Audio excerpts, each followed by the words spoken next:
नमस्कार साथियों, एनालाइजर में आपका स्वागत है। अब हम एक नए अधिनियम की शुरुआत कर रहे हैं जिसका नाम है विधिक सेवा प्राधिकरण अधिनियम, जो कि 1987 में आया था। विधिक सेवा प्राधिकरण अधिनियम की शुरुआत करने से पहले, जैसा कि मैं पढ़ाने की मेरा तरीका होता है, उस तरीके के अंतर्गत हम इसके इतिहास के बारे में या फिर ये अधिनियम क्यों लाया गया, इस विषय में हम थोड़ी बातचीत कर लेते हैं। और बातचीत करने के दौरान हम लोग यहाँ पे तो ये समझने की कोशिश करेंगे ही कि ये अधिनियम क्यों लाया गया। जब हम अधिनियम को शुरुआत से पढ़ेंगे तो वहां पर इसको और डिटेल में समझेंगे। मुख्य रूप से अभी ये समझ के रखिए कि भारत का संविधान जो है वो कहता है कि सभी को न्याय मिले। जब हम भारत के संविधान की प्रस्तावना की बात करते हैं, जिस प्रस्तावना में लिखा गया है कि सामाजिक, आर्थिक और राजनैतिक न्याय देने का प्रयास ये संविधान करेगा, तो जब हम सामाजिक, आर्थिक और राजनैतिक न्याय की बात करते हैं तो सामाजिक, आर्थिक, राजनैतिक न्याय में ये चीज स्पष्ट तौर पर, यानी भारत के प्रस्तावना से यह बात बहुत स्पष्ट हो जाती है कि जो भी न्याय की व्यवस्था है वह सभी के लिए होनी चाहिए। यानी सभी को न्याय मिलना चाहिए, चाहे वो गरीब हो, चाहे अमीर हो, चाहे दुर्बल वर्ग का हो, किसी भी कारण से उसके न्याय तक पहुंच जो है वो बाधित नहीं होनी चाहिए। ये तो कहता है हमारा प्रस्तावना। लेकिन जब हम भारत के संविधान को थोड़ा सा और पढ़ेंगे तो हम देखेंगे कि भारत के संविधान के भाग 3 में विधि के समक्ष समानता की बात की गई है। जब हम अनुच्छेद 14 को पढ़ेंगे तो अनुच्छेद 14 कहता है कि विधि के समान संरक्षण होना चाहिए। विधि के समक्ष सभी रूप से विधि के समक्ष सभी जो व्यक्ति हैं, भारत के जो नागरिक हैं, वे समान रूप से ट्रीट किए जाएंगे। यानी विधि के समक्ष वो समान होंगे, कानून की नजर में हर व्यक्ति समान होगा। यही कहता है इसका अध्याय 14। और जब कानून की नजर में हर व्यक्ति समान है और अगर किसी व्यक्ति के साथ कोई अन्याय हो रहा है तो अन्याय होने की स्थिति में वो व्यक्ति कहां जाएगा? न्यायालय जाएगा। न्याय का सिद्धांत या भारत के न्यायालय का सिद्धांत यही कहता है कि न्याय उसे ही मिलेगा जो न्यायालय के समक्ष आएगा और अपना प्रार्थना रखेगा न्यायालय के समक्ष कि न्यायाधीश महोदय, मुझे न्याय चाहिए। तो भारत का जो न्यायिक व्यवस्था है वो तो पहली बात कहता है कि जो न्यायालय के समक्ष आएगा उसे न्याय दिया जाएगा। अर्थात अगर आपके साथ अन्याय हो रहा है और आप न्यायालय के समक्ष नहीं जाते तो भारत का संविधान या भारत की प्रशासनिक व्यवस्था आपको न्याय देने के लिए उत्तरदायी नहीं है या बाध्य नहीं है। अब खोज खोज के न्याय नहीं देगा कि आपके साथ अन्याय हुआ, उस गांव में खोजो किसके साथ अन्याय हुआ, उसको लेकर आओ, ऐसा नहीं। जब आप न्यायालय के समक्ष जाएंगे तभी आपको न्याय मिलेगा। लेकिन भारत में बहुत सारे लोग हैं ऐसे जो कि गरीब हैं, जो दबे कुचले हैं, जिनको जानकारी ही नहीं है कि हमें न्याय मिल सकता है। वो तो न्यायालय के समक्ष जाएंगे ही नहीं, और जब न्यायालय के समक्ष नहीं जाएंगे तो फिर उन्हें न्याय मिलेगा ही नहीं। इसका मतलब न्यायालय होने का तो कोई फायदा ही नहीं हुआ जब बहुत सारे लोगों को न्याय ही नहीं मिल पाएगा। या फिर हम अनुच्छेद 21 की बात करें जो कि प्राण एवं दैहिक स्वतंत्रता की बात करता है, और आपके प्राण एवं दैहिक स्वतंत्रता को कोई छीन लेता है तो आप कहां जाएंगे? न्यायालय जाएंगे कि भाई हमें मौलिक अधिकार के तहत अनुच्छेद 21 में प्राण एवं दैहिक स्वतंत्रता मिला है, उस प्राण एवं दैहिक स्वतंत्रता को कोई छीन रहा है, हमारी उससे रक्षा करो। इसी के लिए तो आप न्यायालय जाते हैं। या अनुच्छेद 22 की बात करें जो कि कहता है कि कुछ परिस्थितियों में गिरफ्तारी से सुरक्षा मिलेगी आपको। तो जो भी आपके मौलिक अधिकार हैं वे सारे मौलिक अधिकार या फिर आपको जो भी कानूनी अधिकार मिले हुए हैं संविधान के द्वारा या सरकार के द्वारा, वे सारे व्यवस्थाएं या फिर सारे जो अधिकार हैं वो तभी आप अवेल कर पाएंगे, तभी आप प्राप्त कर पाएंगे जब आप न्यायालय जाएंगे। लेकिन अगर किसी कारणवश आप न्यायालय न जा पाए, जैसे आपके जमीन पर किसी ने कब्जा कर लिया, अब आप न्यायालय इस वजह से नहीं जा पा रहे कि आपके पास अगर न्यायालय जाएंगे तो वकील को पैसा देना पड़ेगा। वकील तो अपना फीस लेगा ही लेगा, लेकिन आपको फीस देने का पैसा ही नहीं है आपके पास, तो फिर आप तो न्याय से वंचित रह जाएंगे। इन्हीं सभी समस्याओं के समाधान के लिए हम पढ़ेंगे विधिक सेवा प्राधिकरण अधिनियम। यानी विधिक सेवा प्राधिकरण अधिनियम क्या है? तो यह अधिनियम उन लोगों के लिए काम करेगा जो निर्धन हैं, जो गरीब हैं, या जो दुर्बल वर्ग से आते हैं, जो कि न्यायालय तक ही पहुंच अपनी नहीं बना पा रहे। तो न्यायालय तक पहुंच बनाने में जो बाधा बनती है, न्यायालय तक पहुंचने में जो बाधा बनती है, उन बाधाओं को दूर करने का प्रयास करेगा विधिक सेवा प्राधिकरण। अब विधिक सेवा प्राधिकरण जो है वह क्या अचानक से आया हुआ चीज था, या इसके पीछे कुछ कहानी है?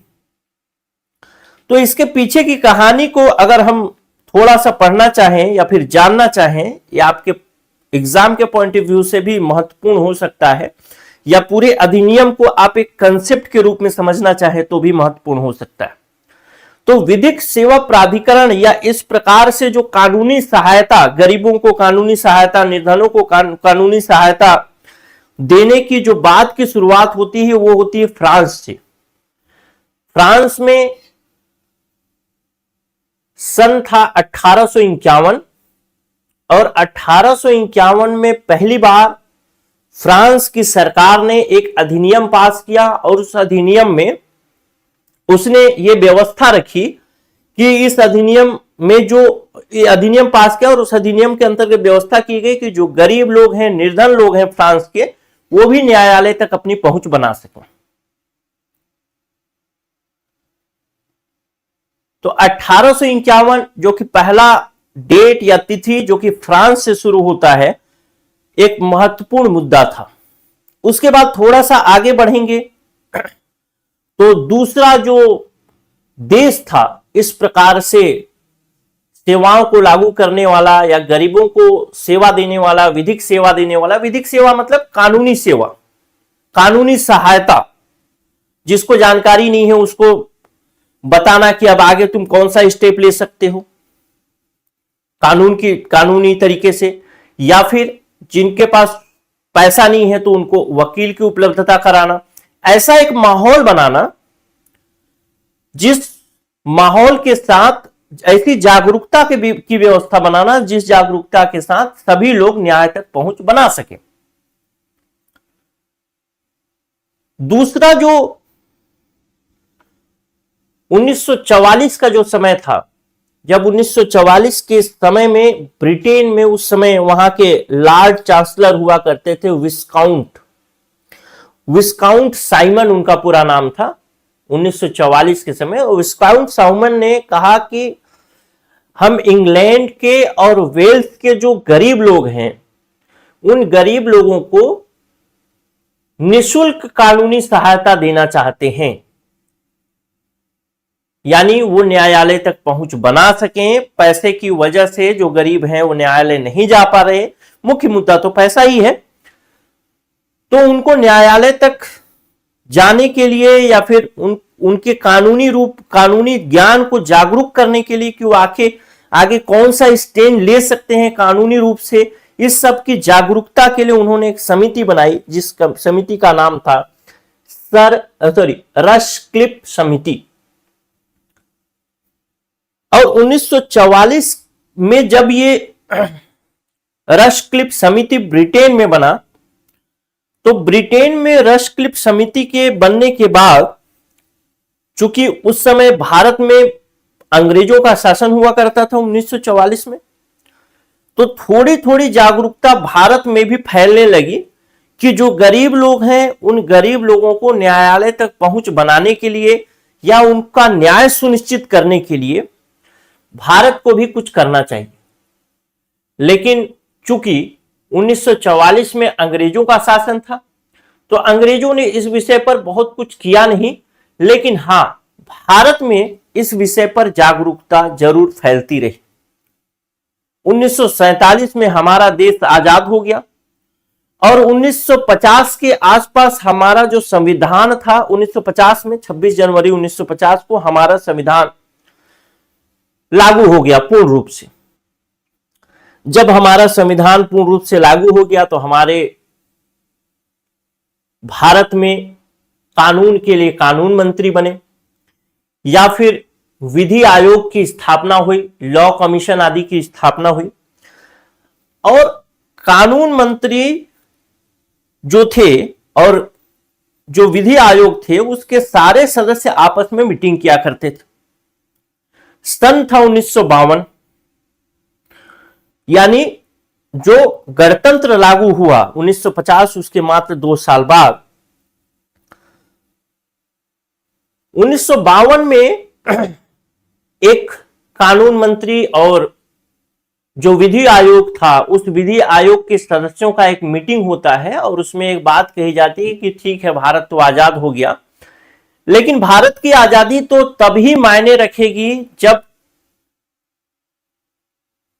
जो अधिकार भारत के लोगों को दिए गए हैं भारतीय संविधान द्वारा या सरकार द्वारा, वो अधिकार उनको मिले। और अगर उन अधिकारों को कोई छीनता है तो भारत का नागरिक न्यायालय का दरवाजा खटखटा सके। लेकिन बाधा वहीं पे अटकी हुई थी कि न्यायालय जाने के लिए पैसा चाहिए, न्यायालय जाने के लिए जागरूकता चाहिए। लेकिन ध्यान देने वाली बात यह है कि 1952 में पहली बार कानून मंत्री और जो विधि आयोग था उसके सदस्यों ने मिलजुल कर इस पर ध्यान देना शुरू किया। 1952 से 8 साल आगे बढ़े, समय आ गया 1960, और 1960 में भारत सरकार ने एक गाइडलाइन जारी किया और उस गाइडलाइन में बताया कि जो कानूनी सहायता वाली योजनाएं हैं, वो कानूनी सहायता वाली योजनाएं कैसे चलेंगी, क्या चलेंगी, किस प्रकार से व्यक्ति कानूनी सहायता प्राप्त कर सकता है। लेकिन ये सब चीजें एक बहुत कच्ची तरीके से चल रही थी। अभी भी 1960 तक बहुत कच्चे तरीके से चल रहा था। 1960 के बाद चीजें आगे बढ़ती गई। 1960 के बाद अगर आप थोड़ा सा आगे बढ़ेंगे तो पहुंच जाइए 1970 में। और जब आप 1970 में पहुंचेंगे तो 1970 में उस समय सुप्रीम कोर्ट के एक न्यायाधीश हुआ करते थे जिनका नाम था P.N. भगवती। और P.N. भगवती का कहना था कि भारत के हर व्यक्ति को न्याय मिलना चाहिए। और P.N. भगवती ने सबसे पहली बार एक कंसेप्ट दिया जिसको कहा गया PIL, पब्लिक इंटरेस्ट लिटिगेशन। मतलब भगवती का कहना था कि अगर आप सुप्रीम कोर्ट नहीं आ सकते, आप हाई कोर्ट नहीं जा सकते, न्यायालय नहीं जा सकते, तो आप एक काम करिए, कुछ खर्च मत करिए, 50 पैसे का खर्च करिए। उस समय 50 पैसे में क्या मिलता था, तो 50 पैसे में P.N. भगवती ने बताया कि 50 पैसे का खर्च करिए, 50 पैसे में आप एक मुझे पत्र लिख दीजिए, सुप्रीम कोर्ट को एक पत्र लिख दीजिए। आपके एक पत्र लिख देने मात्र से ही आपके मामले की सुनवाई सुप्रीम कोर्ट करेगा। और अगर जो व्यथित व्यक्ति है, यानी जिसको समस्या है, वो पत्र नहीं लिख पाता, तो उसके बिहाफ पर कोई अन्य व्यक्ति भी पत्र लिख देगा तो भी सुप्रीम कोर्ट उसकी सुनवाई करेगा। इसी को कहा इन्होंने PIL, पब्लिक इंटरेस्ट लिटिगेशन।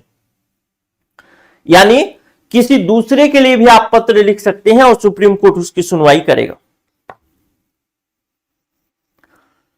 अब इन्होंने इस प्रकार की जब व्यवस्था की तो कई PIL दाखिल हुए। और जितने पीआईएल दाखिल हुए उसमें से जितने भी पीआईएल दाखिल हुए, पब्लिक इंटरेस्ट लिटिगेशन आए, इन पीआईएल में से अधिकतर जो पीआईएल थे वो अधिकतर पीआईएल कैसे थे?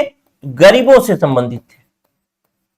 यानी जो पत्र, जो लेटर लिखा गया भगवती महोदय को, सुप्रीम कोर्ट को, उस समय के जज हुआ करते थे, वहां के न्यायाधीश, न्यायमूर्ति थे, उसमें अधिकतर पत्र ऐसे थे जो गरीबों के विषय में थे। यानी इसका कारण यही था कि कोई व्यक्ति न्यायालय इसीलिए नहीं जा पाया क्योंकि वो गरीब है, पैसे से संपन्न नहीं, इसीलिए न्यायालय नहीं जा पा रहा। तो लगभग अधिकतर पत्र जो थे वो गरीबों के विषय में गए। तो पीएन भगवती ने सोचा कि भाई जितने भी लेटर आ रहे हैं, जितने भी पत्र आ रहे हैं वो गरीबों से संबंधित आ रहे हैं, इसका मतलब भारत का जो गरीब है, अधिकतर गरीब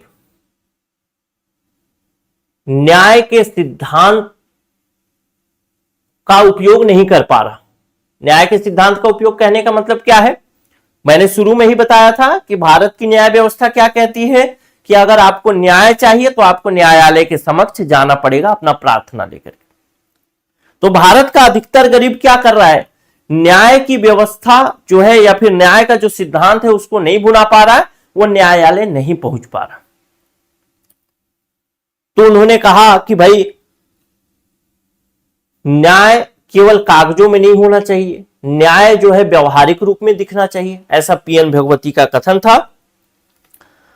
और जब उन्होंने ये बात कही कि न्याय केवल कागजों में नहीं दिखना चाहिए, व्यवहारिक रूप में भी दिखना चाहिए, तब ऐसी स्थिति में पीएन भगवती ने एक बात और कही, कहा कि जो भी गरीब हैं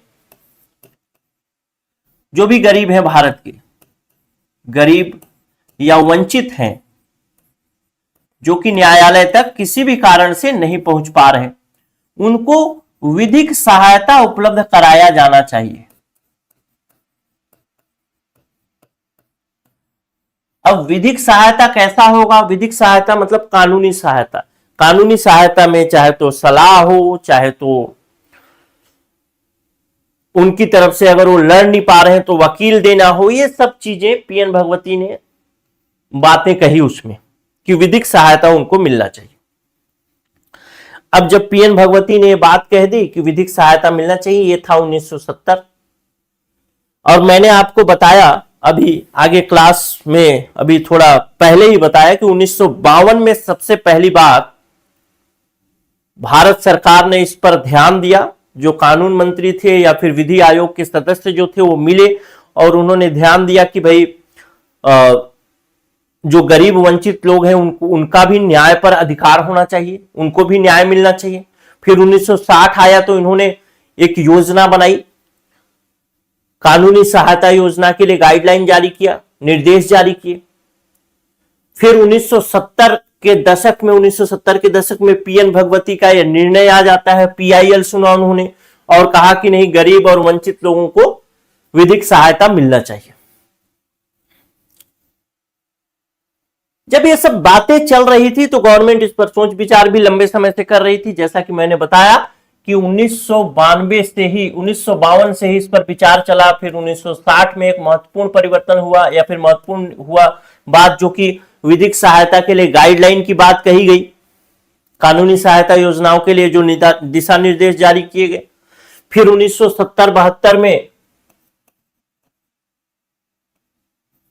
पीएन भगवती का मामला हो गया और फिर आ गया 1976। जब 1976 आया तो 1976 में एक महत्वपूर्ण घटना घटी और वो महत्वपूर्ण घटना ये थी कि भारत के संविधान का एक संशोधन हुआ 1976 में, जिसको हम कहते हैं 42वां संविधान संशोधन।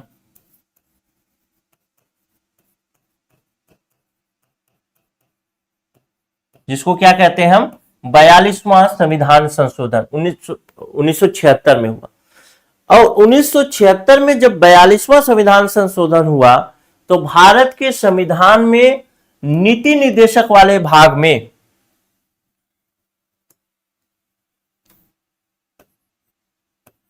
नीति निर्देशक,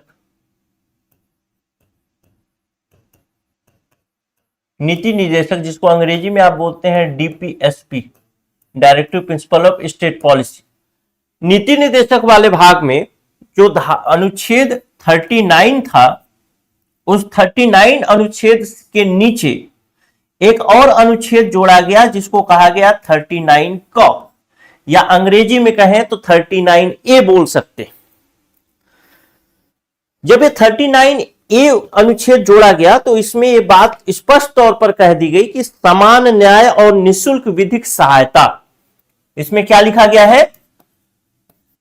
समान न्याय एवं निःशुल्क विधिक सहायता।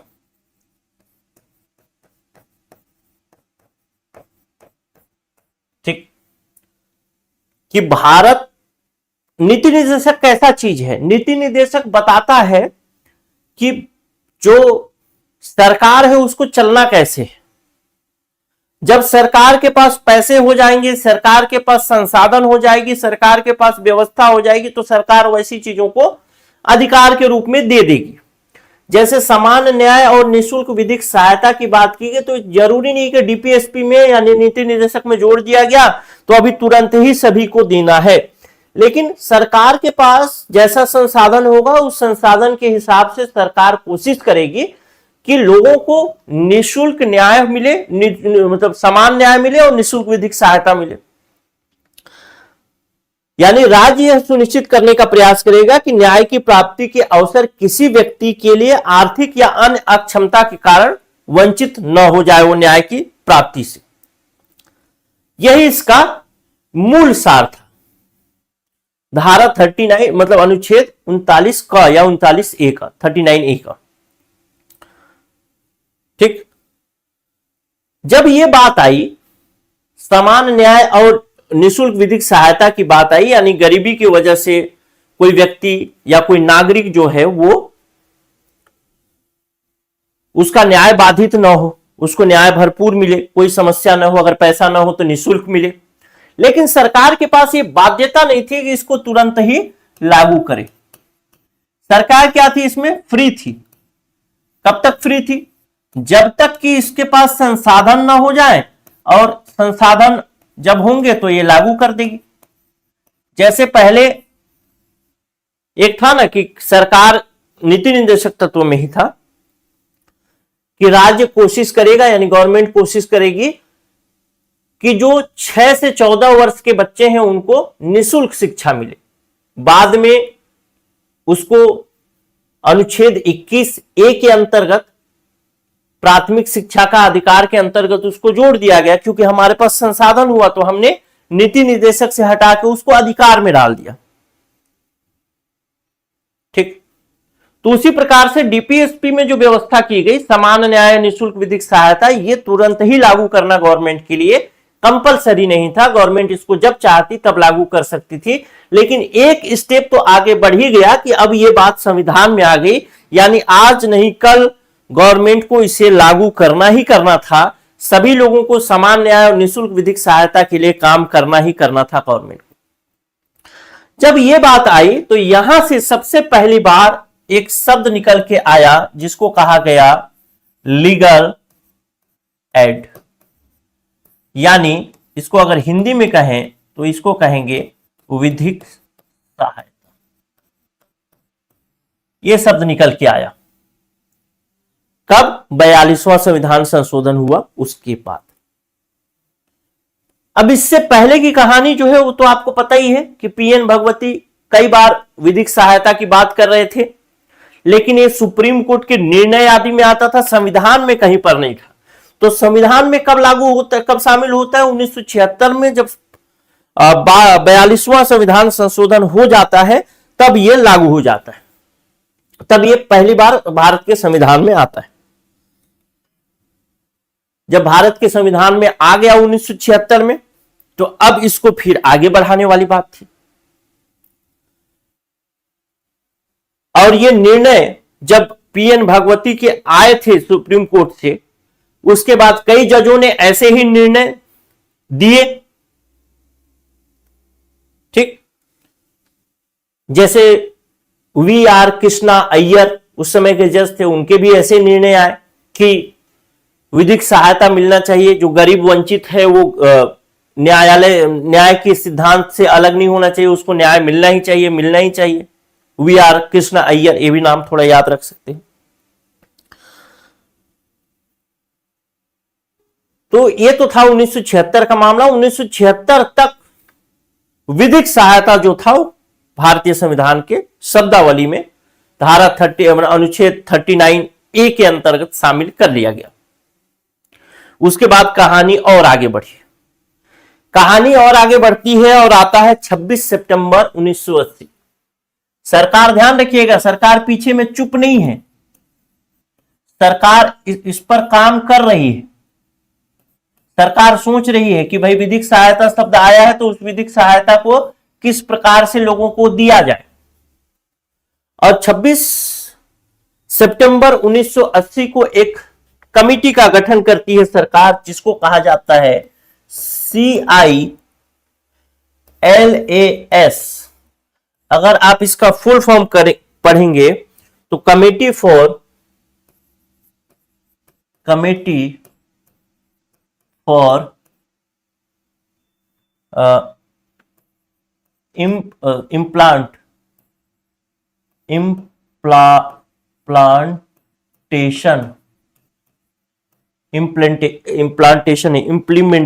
इम्प्लीमेंटेशन शब्द होगा ना, इम्प्लांटेशन,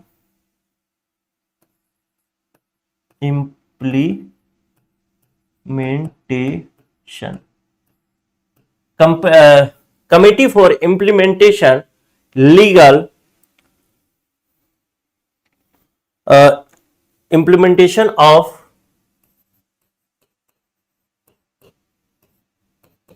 legal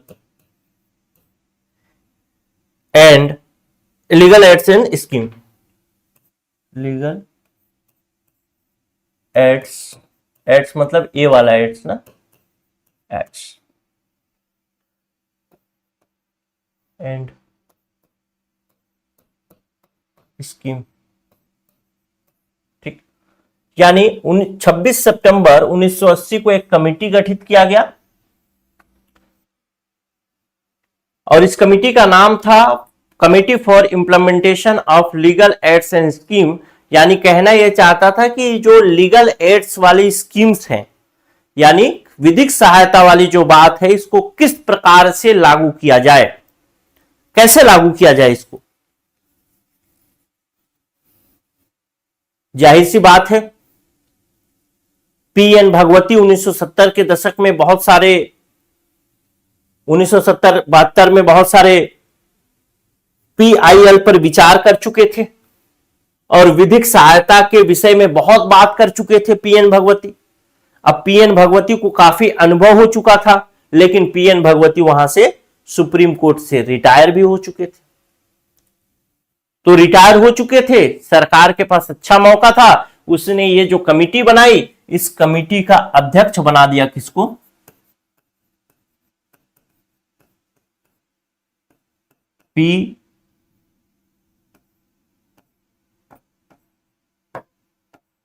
पीएन भगवती को। बोला कि आप ही इसके अध्यक्ष बन जाइए भैया, आप ही ने इसकी बातचीत शुरू की है भारत में। मतलब पहले भी बातचीत चल रहा था, लेकिन न्यायालय सुप्रीम कोर्ट के माध्यम से बात आती है तो फिर थोड़ा उसका वजन रहता है। तो सुप्रीम कोर्ट की बात की तरफ से आप ही ने इसकी बातचीत शुरू की है, तो आप ही इसके अध्यक्ष बन जाइए। और इसके अध्यक्ष बन गए पीएन भगवती। 26 सितंबर 1980 को यह समिति बन जाती है। जब समिति बन गई 26 सितंबर 1980 को, तो बनने के बाद इस समिति को यह देखना था कि भाई जो लीगल एड्स हैं, यानी विधिक सहायता जो है, उन विधिक सहायता को किस प्रकार से भारत में लागू करना चाहिए, या फिर किस प्रकार से उसको लागू किया जाए कि सबके लिए न्याय जो है सुनिश्चित हो सके। ये बात हो गई। तो पीएन भगवती इसके अध्यक्ष बन गए और अध्यक्ष बनने के बाद इन्होंने पूरा जांच पड़ताल देखा और फिर कुछ क्या कर दी, कहा कि किस प्रकार से लागू किया जाना चाहिए। तो इन्होंने कहा कि हम कुछ सिफारिश कर रहे हैं, यानी कुछ रिकमेंडेशन दे रहे हैं। उस रिकमेंडेशन को आप अगर लागू करेंगे तो ये जो विधिक सहायता वाला जो मामला है वो आपका निपट सकता है। आप मतलब भारत में विधिक सहायता को आप इम्प्लांट कर सकते हैं। Implementation of legal aids and scheme, इसको आप भारत में इंप्लीमेंट कर सकते हैं। विधिक सहायता को, निःशुल्क विधिक सहायता कैसे मिलनी चाहिए, क्या मिलनी चाहिए। और इन्होंने मुख्य रूप से अगर कहें तो 2 रिकमेंडेशन महत्वपूर्ण दिया, जिन 2 रिकमेंडेशन के आधार पर यह चीज आगे बढ़ेगी और विधिक सेवा प्राधिकरण अधिनियम 1987 आएगा। पहला रिकमेंडेशन दिया, कहा कि प्रत्येक राज्य को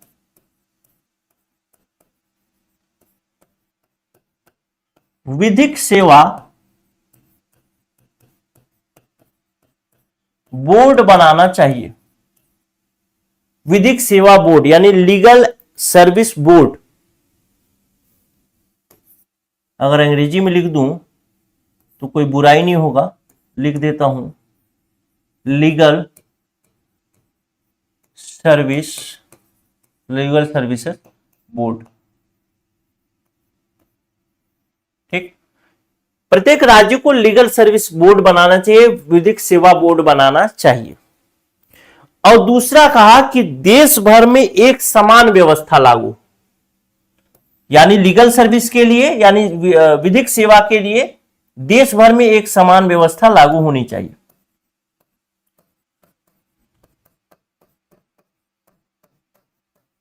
समान व्यवस्था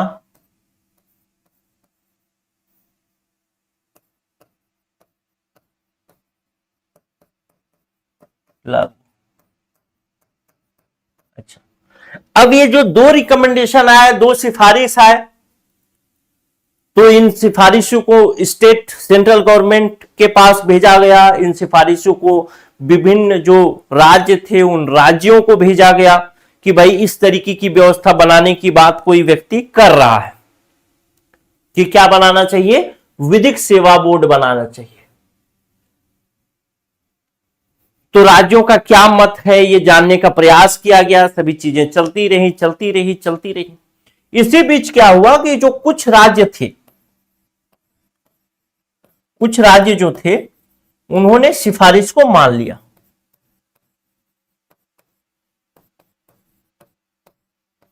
सिफारिश मान ली। अब कुछ राज्य सिफारिश मान ली, मतलब क्या हुआ, उन्होंने अपने राज्य में विधिक सेवा बोर्ड बना दिया। अब मान लेते हैं एक राज्य है यूपी जिसने बनाया, एक राज्य था एमपी जिसने बनाया, एक राज्य था मान लेते हैं कोई और बिहार जिसने अपना विधिक सेवा बोर्ड बनाया। अब जब इन्होंने अपना अपना विधिक सेवा बोर्ड बनाया, यानी अपने जो विधानसभा थे उसमें नियम पास कराए, अपना अपना बनाया, तो पता चला यूपी में विधिक सेवा बोर्ड का जो अध्यक्ष है उसकी मैक्सिमम आयु 65 वर्ष होनी चाहिए और एमपी में होनी चाहिए 60 वर्ष, क्योंकि ये लोग अपने अपने तरीके से बनाए। मैं कहना क्या चाहता हूं, कहना यह चाहता हूं कि कुछ राज्य ने जब सिफारिश मानी तब समस्या एक नई खड़ा हुई।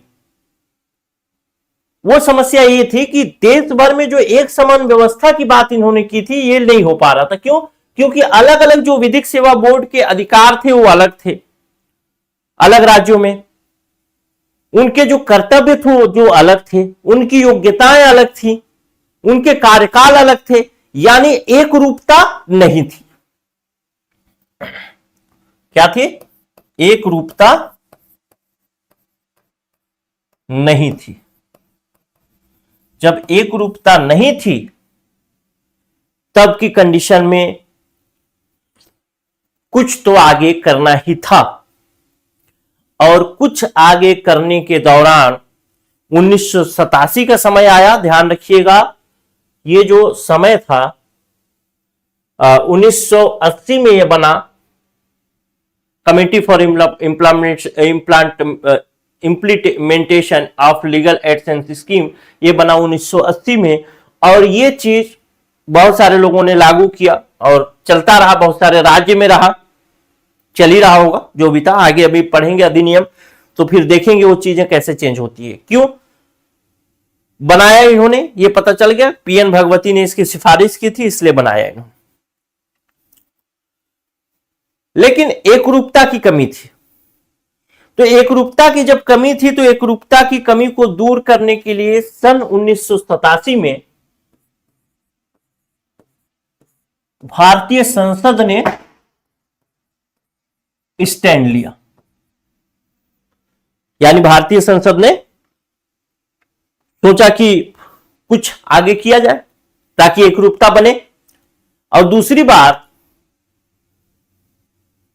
यहां पर जो कुछ राज्य ने सिफारिश मानी थी तो सभी राज्यों ने भी नहीं मानी थी, तो कुछ राज्य अपने हिसाब से बनाए, कुछ नहीं भी बनाए।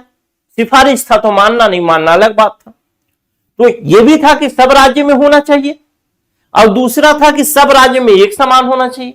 तो उसके लिए फिर भारतीय संसद ने आगे स्टैंड लिया और लिया सन 1987 में। और 1987 में एक इन्होंने विधेयक पेश किया, बिल पेश किया, जो कि बाद में, बिल नहीं उसको क्या बोलते हैं, हाँ बिल, जो बाद में जाके एक्ट बना। बिल को क्या बोलते हैं, विधेयक, बिल, हाँ विधेयक पेश किया जिसको बिल बोला जाता है और अधिनियम को एक्ट बोला जाता है। तो 1987 में एक बिल पेश किया जिस बिल का नाम था विधिक सेवा प्राधिकार बिल 1987। विधिक सेवा प्राधिकार बिल, यानी बिल को लिख देता हूं मैं विधेयक 1987। यह बिल रखा गया भारतीय संसद में और भारतीय संसद ने इसे 11 अक्टूबर 1987 को पारित कर दिया।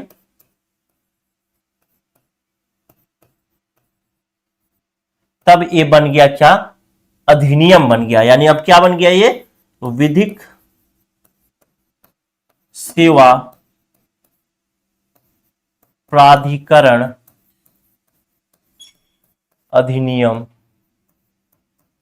1987।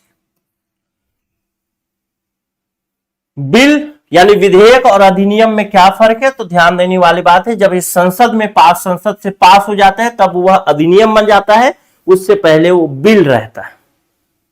ठीक, उससे पहले वो विधेयक रहता है। विधेयक को ही अंग्रेजी में क्या बोला जाता है, बिल बोला जाता है, और अधिनियम को अंग्रेजी में बोला जाता है एक्ट। तो बिल एक्ट कैसे बनता है, जब संसद उसे पारित कर देती है। और संसद कहने का मतलब क्या है, यहाँ पे संसद कहने का सामान्य सा मतलब है, संसद में 3 भाग है, लोकसभा, राज्यसभा और राष्ट्रपति। यानी राष्ट्रपति के हस्ताक्षर कब हुए इसमें, अगर आपको पूछे तो एक सामान्य सा उत्तर होना चाहिए कि अंतिम रूप से जो पास होता है वो कौन करता है, राष्ट्रपति। राष्ट्रपति अंतिम रूप से हस्ताक्षर करता है और वो फिर तुरंत एक्ट बन जाता है। तो 11 अक्टूबर 1987 को राष्ट्रपति ने इस पर हस्ताक्षर किए थे। आपसे सवाल इसी डेट पर और पूछ सकता है कि यह जो अधिनियम था यह राजपत्र में कब प्रकाशित हुआ, तो ये भी सेम डेट ही था। यानी राजपत्र यानी गजट में भी सेम डे 11 अक्टूबर 1987 को आया, मतलब प्रकाशित हुआ, और इसी दिन राष्ट्रपति ने भी मंजूरी दी थी। लेकिन अब ध्यान रखने वाली बात है कि इस दिन तो ये बिल बन करके तैयार हो गया, अधिनियम बन करके, मतलब बिल नहीं, अधिनियम एक्ट बन करके तैयार हो गया, लेकिन इसको लागू होने होते होते लगभग 8 सालों का समय लग गया। 8 साल बाद ये लागू हुआ। कैसे लागू हुआ, क्या हुआ, उस सब की कहानी हम अगले वीडियो में बातचीत करेंगे।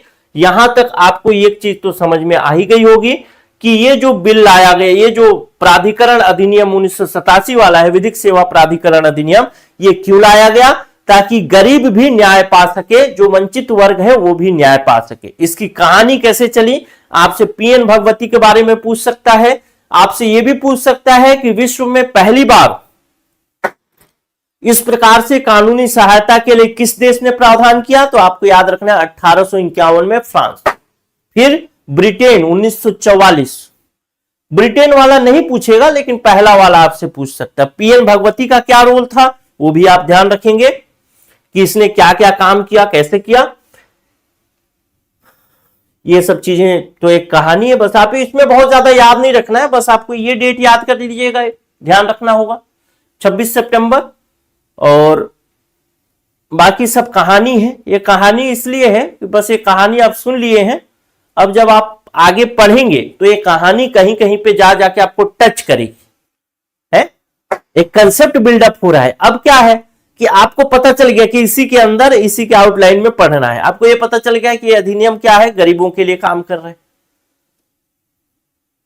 तो सब चीजें आपको इसी से फिर जुड़ती मिलती दिखेंगी, इसलिए कहानी का क्लास में जरूर करता हूं एक अधिनियम में, अगर समय रहता है तो, नहीं रहता तो जैसे और लोग पढ़ाते हैं कोशिश वैसे भी पढ़ा सकता हूं, लेकिन मेरी कोशिश रहती है कि थोड़ा डिटेल में चले। तो ये कहानी बस आपको ध्यान रखना है, याद रखना है, कुछ इसमें से याद मत करना, बस कहानी सुन लिए कैसे कैसे बना क्या नहीं बना, बस हो गया। अगले वीडियो में देखेंगे जहां से अधिनियम हम शुरू करेंगे। नमस्कार।